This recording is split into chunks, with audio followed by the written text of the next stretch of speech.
আচ্ছা ভেবে দেখুন, আপনারা যতটুকু সময় কাজ করেন তার বিনিময়ে তো টাকা পান। ধরুন একজন কেউ চাকরি করছে, 8 ঘন্টা ডিউটি, তাহলে 8 ঘন্টা অনুযায়ী তার স্যালারি পাচ্ছে।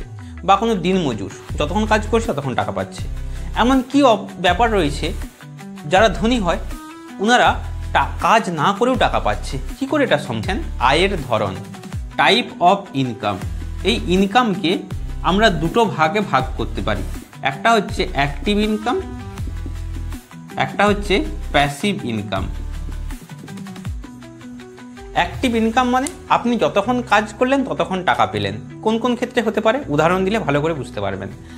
ধরুন চাকরি করছেন, কেউ লেবার পোস্টে কাজ করছে, কেউ ডাক্তারি করছেন অর্থাৎ রুগী দেখলো সেই অনুযায়ী টাকা পেলেন, কেউ উকিল করছেন অর্থাৎ উকিল যে সময় রয়েছে ওই সময়টা দিল, সেই সময়ের বিনিময়ে টাকা পেল। অর্থাৎ শরীর খারাপ তো হতেই পারে, বা কোনো কারণে যারা চাকরিতে যায় চাকরি চলে যেতে পারে, তার মানে চাকরি বন্ধ, টাকা আয় বন্ধ। যারা উকিলি করছেন উকিলে যাওয়া বন্ধ, টাকা আয় বন্ধ। যারা ডাক্তাররা রুগী দেখছেন উনি যদি রুগী দেখা বন্ধ করে দেন টাকা আয় বন্ধ। তার মানে যতক্ষণ কাজ ততক্ষণ টাকা, সেটা কি আয়? সেটা হচ্ছে অ্যাক্টিভ ইনকাম। 95% মানুষ তারা কিন্তু অ্যাক্টিভ ইনকামের উপরেই কিন্তু ভরসা। চিন্তাধারা পাল্টাতে হবে। যদি আপনারা ধনী হতে চান আপনাদেরকে এই 3 নম্বর স্টেপটা কিন্তু মেনে চলতেই হবে, কারণ এইটা হচ্ছে ধনী মানুষদের স্টেপ।